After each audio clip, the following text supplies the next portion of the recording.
अपना ससुराल में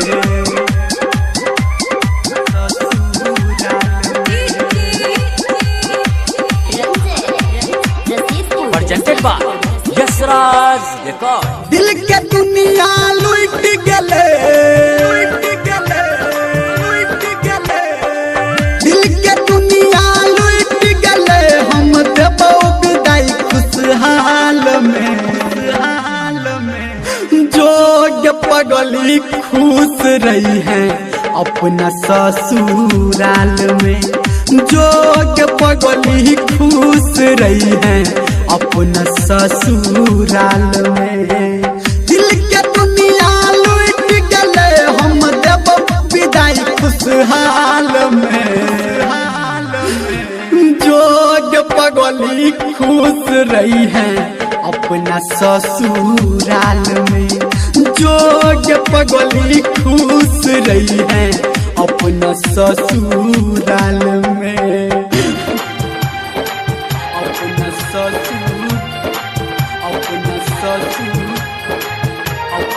ससुराल में। मन के नगरी सुन के ले तू बन के दोसरा के हिस्सा गे, आबारा सब कहते हमारा केले तू एहन खिस्सा गे, केले तू एहन खिस्सा गे, केले तू एहन खिस्सा गे। हाँ मन के नगरी सुन के ले तू बन के दोसरा के हिस्सा गे, आबारा सब कहते हमारा केले तू एहन खिस्सा गे।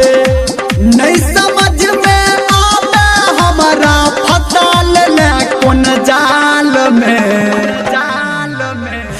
जोग पगली खुश रही है अपना ससुराल में, जोग पगली खुश रही है अपना ससुराल में, अपना ससुराल में, अपना ससुर, अपना ससुर, अपना ससुराल में।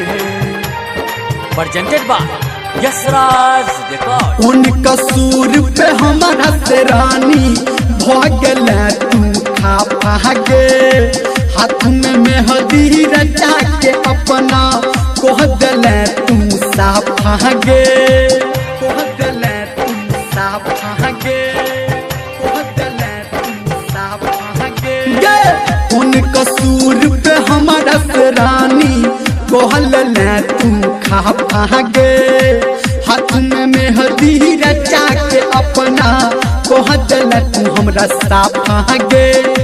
नाम तो हद धर्मेंद्र लिखो अपना दिल के दीवाल में, जोग पगली खुश रही है अपना ससुराल में, जोग पगली खुश रही है अपना ससुराल में, अपना ससुराल में।